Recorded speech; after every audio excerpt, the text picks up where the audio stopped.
Isa pang host ng It's Showtime, magpapaalam na rin.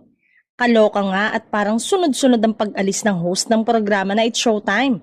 Matapos ang balibalitang aalis na sa programa sina MC at Lassie, ay may isa pa umanong TV host ang nagbabadya at gusto na din magpaalam sa show. Ayon sa chika, palagi din daw kasi itong napag-iinitan sa show, napapansin at ino-okray.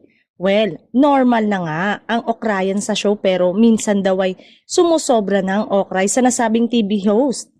Komento ng netizen, I love Vice ganda at solid showtimer ako. She's improved a lot in hosting. She's a good singer and she's even took dance lesson to improve her dancing. And I think that's very commendable. Pero lately napapansin ko, lagi niyang pinuputol si Shan at pinapahiya.